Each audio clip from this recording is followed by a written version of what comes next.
Hello, everyone. Welcome to my showcase of truly simplified PBR shading, or well, material.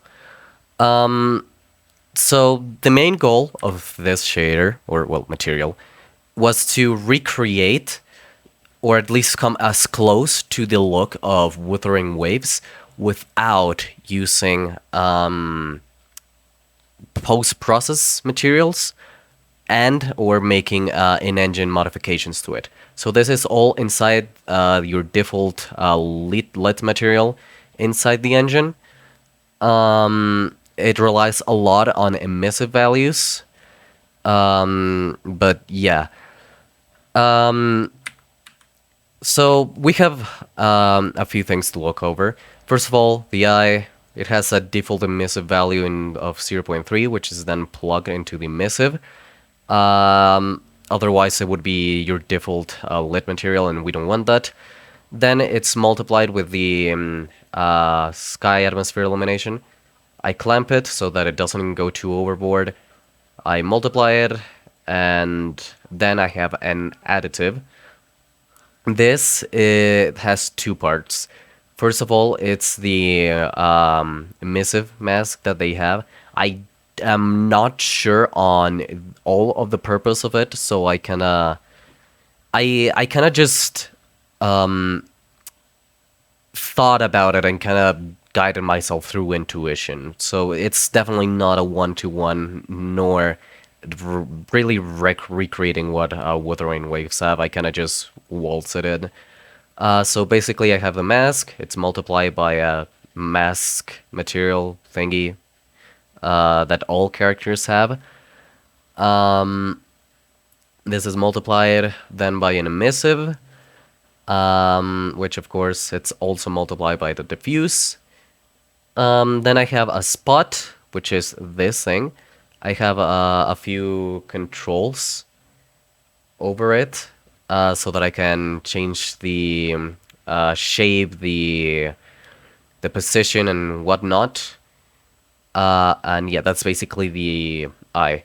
You can go a lot blindly in this part of the shader. It's not exactly something that I would say it's a one-to-one because, well, again, I just improvise in this, but again, works fairly well, and looks very nice in the actual character. Then we have the hair, which is going to be a lot of the base for everything else. We have a hair mask, which is for the slight highlights that the characters have. Same calculations for color, which is then multiplied with the same things for the texture. This is added with the hair mask and a custom Fresnel value for a stylized rim exponent, if you want to call it that. It's multiplied with sky color. The texture is also multiplies the rim color, although you can delete this like other materials that I have it deleted. It has an alpha, at least, well, not in this one, but in the banks it has an alpha. So I thought it would be appropriate to add it in here.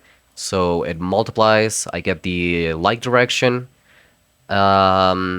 which is then multiplied with a Fresnel. Then all of the color calculations multiply, and then it goes into the Fresnel, and I added with the rest. And finally, normal map and the opacity for the subsurface. Fairly straightforward. Then we have the actual clothes.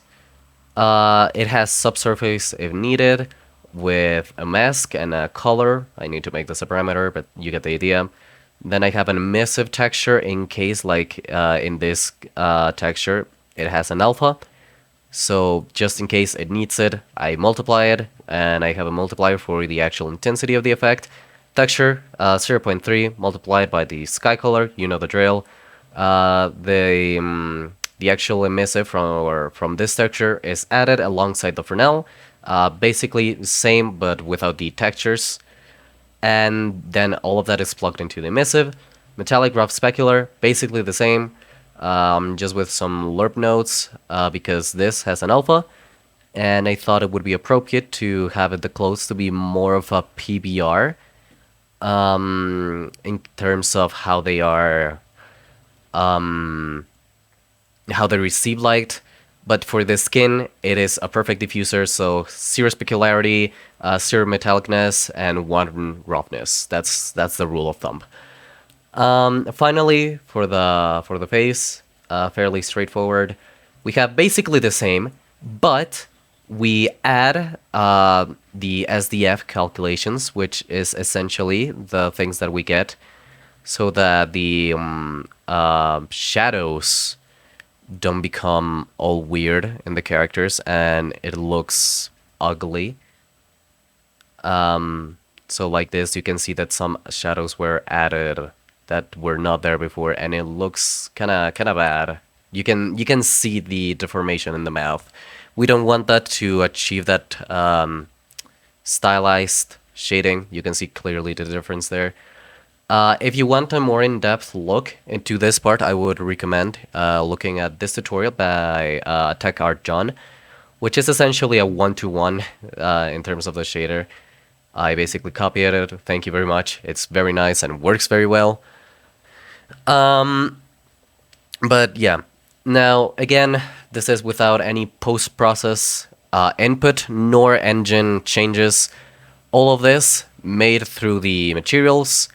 Wuthering Waves, what they do is that they will have a custom material domain, which is something like tune shading or self shading or anime shading, I don't remember. And they would use that for the material. Again, I will look into this further. I will definitely be iterating upon this material and eventually make it an actual proper custom cell shader. That's the first option.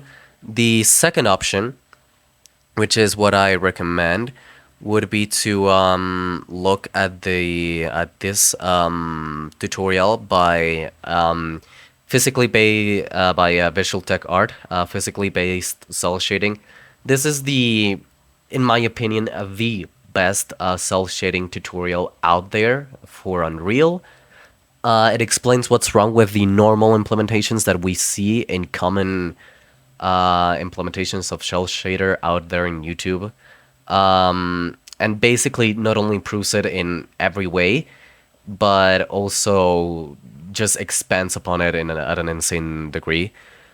Finally, the level of quality that I would like to achieve eventually would be Silver Palace level of quality. This is made in UE5, and God, it looks so great. They use cell shading for the characters. It's still not out, but it looks so good, and this is what I would like to achieve. Will it take some time? Yes.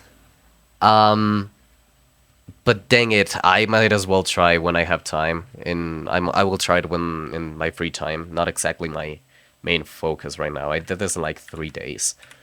But yeah, again, not actual proper full cell shading.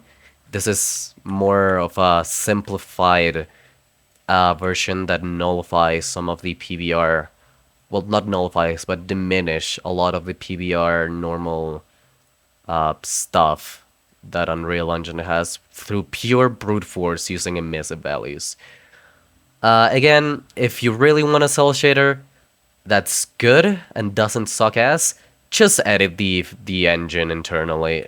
Just edit it. It's not worth it, dude. But yeah, this is essentially it. So yeah, thanks for coming to my TED Talk, and I hope you have a nice day. Yippee!